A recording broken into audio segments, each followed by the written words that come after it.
اور جس دن ظالم اپنے ہاتھ کاٹ کاٹ کھائے گا اور کہے گا کہ اے کاش میں نے پیغمبر کے ساتھ رستہ اختیار کیا ہوتا،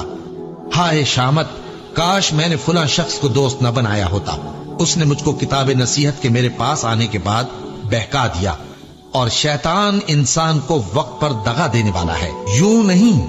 جب زمین کوٹ کوٹ کر برابر کر دی جائے گی اور تمہارا پروردگار جلوہ فرما ہوگا اور فرشتے قطار در قطار آ جائیں گے اور دوزخ اس دن سامنے لائی جائے گی، تو انسان اس دن سوچے گا،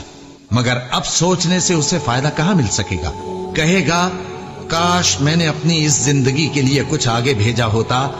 تو اس دن نہ کوئی اللہ کے عذاب کی طرح کا عذاب دے گا اور نہ کوئی اس کے جکڑنے کی طرح جکڑے گا۔ جس دن ان کے چہرے آگ میں الٹ پلٹ کیے جائیں گے تو کہیں گے اے کاش ہم اللہ کی فرما برداری کرتے اور رسول صلی اللہ علیہ وآلہ وسلم کا حکم مانتے۔ اور جس کا نامہ اعمال اس کے بائیں ہاتھ میں دیا جائے گا تو وہ کہے گا اے کاش مجھ کو میرا اعمال نامہ نہ دیا جاتا اور مجھے معلوم نہ ہوتا کہ میرا حساب کیا ہے۔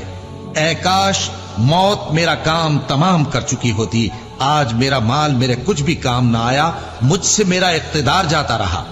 حکم ہوگا کہ اسے پکڑ لو، اب اسے طوق پہنا دو، پھر دوزخ کی آگ میں اسے جھونک دو، پھر زنجیر سے جس کی لمبائی 70 گز ہے جکڑ دو، اور ان سے دنیا کی زندگی کی مثال بھی بیان کر دو کہ وہ ایسی ہے جیسے پانی جسے ہم نے آسمان سے برسایا تو اس کے ساتھ زمین کی پیداوار مل کر نکلی، پھر وہ چورا چورا ہو گئی کہ ہوائیں اسے اڑاتی پھرتی ہیں، اور اللہ تو ہر چیز پر قدرت رکھتا ہے۔ مال اور بیٹے تو دنیا کی زندگی کی رونق و زینت ہیں، اور نیکیاں جو باقی رہنے والی ہیں وہ ثواب کے لحاظ سے تمہارے پروردگار کے ہاں بہت اچھی اور امید کے لحاظ سے بہت بہتر ہیں۔ اور جس دن ہم پہاڑوں کو چلائیں گے اور تم زمین کو صاف میدان دیکھو گے اور ان لوگوں کو ہم جمع کر لیں گے تو ان میں سے کسی کو بھی نہیں چھوڑیں گے، اور سب تمہارے پروردگار کے سامنے صف باندھ کر لائے جائیں گے، تو ہم ان سے کہیں گے کہ جس طرح ہم نے تم کو پہلی بار پیدا کیا تھا اسی طرح آج تم ہمارے سامنے آئے،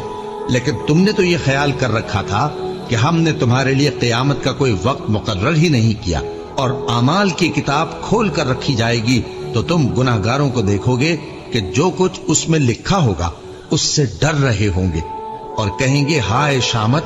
یہ کیسی کتاب ہے کہ نہ چھوٹی بات کو چھوڑتی ہے نہ بڑی کو، کوئی بات بھی نہیں مگر اسے لکھ رکھا ہے، اور جو جو عمل کیے ہوں گے سب کو حاضر پائیں گے، اور تمہارا پروردگار کسی پر ظلم نہیں کرے گا۔ کاش تم ان کو اس وقت دیکھو جب یہ دوزخ کے کنارے کھڑے کیے جائیں گے اور کہیں گے کہ اے کاش ہم پھر دنیا میں لوٹا دیے جائیں تاکہ اپنے پروردگار کی آیتوں کی تکذیب نہ کریں اور مومن ہو جائیں۔ ہاں یہ جو کچھ پہلے چھپایا کرتے تھے آج ان پر ظاہر ہو گیا ہے، اور اگر یہ دنیا میں لوٹائے بھی جائیں تو جن کاموں سے ان کو منع کیا گیا تھا وہی پھر کرنے لگے۔ کچھ شک نہیں کہ یہ جھوٹے ہیں اور کہتے ہیں کہ ہماری جو دنیا کی زندگی ہے بس یہی زندگی ہے اور ہم مرنے کے بعد پھر زندہ نہیں کیے جائیں گے۔ اور کاش تم ان کو اس وقت دیکھو جب یہ اپنے پروردگار کے سامنے کھڑے کیے جائیں گے، وہ فرمائے گا کیا یہ دوبارہ زندہ ہونا برحق نہیں؟ تو کہیں گے کیوں نہیں، ہمارے پروردگار کی قسم بالکل برحق ہے۔ اللہ فرمائے گا اب کفر کے بدلے جو دنیا میں کرتے تھے عذاب کے مزے چکھو۔ جن لوگوں نے اللہ کے روبرو حاضر ہونے کو جھوٹ سمجھا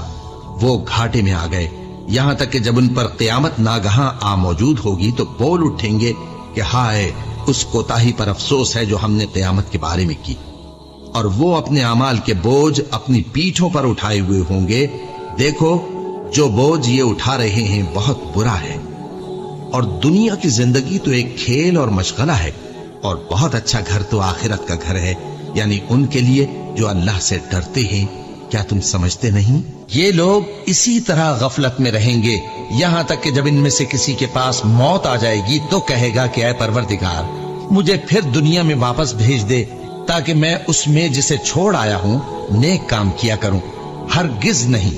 یہ ایک ایسی بات ہے کہ وہ اسے زبان سے کہہ رہا ہوگا اور اس کے ساتھ عمل نہیں ہوگا، اور ان کے پیچھے برزخ ہے